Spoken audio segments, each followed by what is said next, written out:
সিলেটে তারেক রহমানের নির্বাচনী ধামাকা। 22 জানুয়ারি 360 আউলিয়ার ভূমি থেকে শুরু হচ্ছে মেগা ক্যাম্পেইন। আসসালামু আলাইকুম।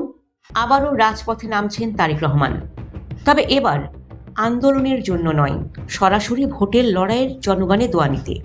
আগামী 22 জানুয়ারি পীর আউলিয়ার পুণ্যভূমি সিলেট থেকেই আনুষ্ঠানিকভাবে নির্বাচনী প্রচার শুরু করতে যাচ্ছেন বিএনপির চেয়ারম্যান তারেক রহমান।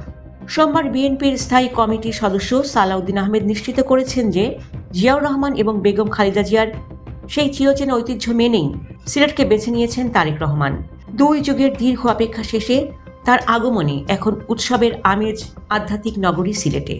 বিএনপির ইতিহাসে সিলেট মানেই এক অন্যরকম আবেগ। 1978 সালে জিয়াউর রহমান এবং 1991 সাল থেকে সবকটি নির্বাচনে বেগম খালেদা জিয়া সিলেট থেকেই প্রচারণা শুরু করেছিলেন। সেই একই ধারাবাহিকতায় 22 জানুয়ারি সকালে তারেক রহমান প্রথমে হযরত শাহজালাল রহমতুল্লাহ আলাইহে এবং পরে হযরত শাহপরান রহমতুল্লাহ আলাইহের মাজার জিয়ারত করবেন। এর মাধ্যমে শুরু হবে ত্রয়োদশ জাতীয় সংসদ নির্বাচনে বিএনপির আনুষ্ঠানিক নির্বাচনী প্রচার। এরপর সকাল 11টায় ঐতিহাসিক আলিয়া মাদ্রাসা মাঠে তিনি এক বিশাল নির্বাচনী জনসভায় ভাষণ দেবেন। সিলেটের জনসভা শেষ করেই থামছেন না তারেক রহমান। সিলেট জেলা বিএনপি সভাপতি কাইয়ুম চৌধুরী জানিয়েছেন, জনসভা শেষে তিনি সিলেট ঢাকা মহাসড়ক পথে নির্বাচনী রোড শো শুরু করবেন। এই পথযাত্রায় মৌলভীবাজার, হবিগঞ্জ, ব্রাহ্মণবাড়িয়া, কিশোরগঞ্জ, নরসিংদী এবং নারায়ণগঞ্জের প্রতিটি নির্বাচনী এলাকায় একটি করে পথসভায় বক্তব্য দেবেন তিনি।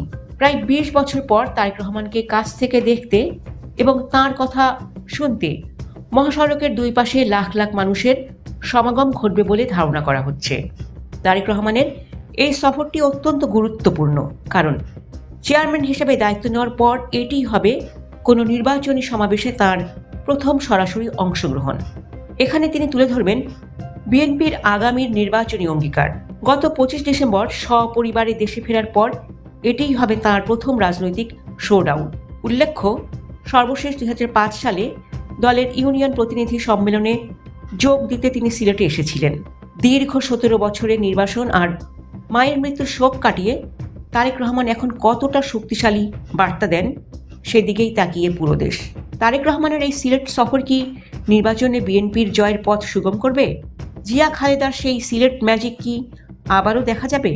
আপনার কি মনে হয় তারেক রহমানের আগমনে ভোটের মাঠে পাল্লা কার দিকে ভারী হবে? কমেন্টে আপনার মতামত জানান।